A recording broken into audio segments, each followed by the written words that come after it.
And noon, we got Samford, who's 0-2, trailing to Baylor, who's 1-1. Baylor favored by 47.5 points on ESPN+. Sawyer Robinson has, by the way, I think been the best quarterback in college football so far this year. It's gone 61-98, thrown for 859 yards. By the way, he's averaging over 400 yards passing a game.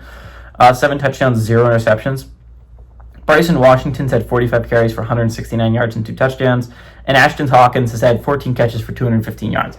Again, Baylor was my pick for the Big 12 representative for the college football playoffs at the beginning of the year. And I don't want to give up on any of my college football playoff picks. And I'm not going to give up on Baylor. Alabama's the team that I'm closest probably to giving up on. But I absolutely think Baylor can still be the rep from the Big 12. Their schedule doesn't look nearly as difficult as it did at the beginning of the year. Again, at the beginning of the year, I thought they had to go 1-1 and they're out of conference. And it looked like they were going to start 0-2, and that would have been bad. I would have given up on my Baylor hopes pretty significantly.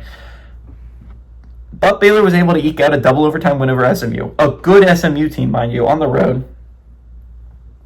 They get an easy one here against Samford, and next week's going to be massive. Next week they play Arizona State at home. That is such a massive game, not only for Baylor, but also for Arizona State, a team who will also likely be 2-1 heading into that game. Both those teams needing that win desperately. But you're looking at it, if you're Baylor, you avoid 2 of the big 3. You avoid Iowa State and you avoid Texas Tech. And you get Utah at home late in the year. So if you're Baylor,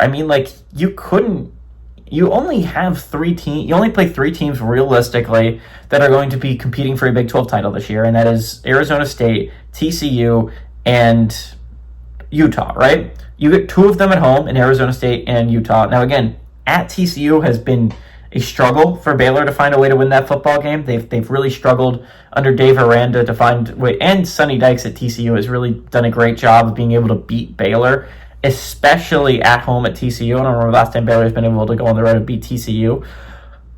But if I'm Baylor,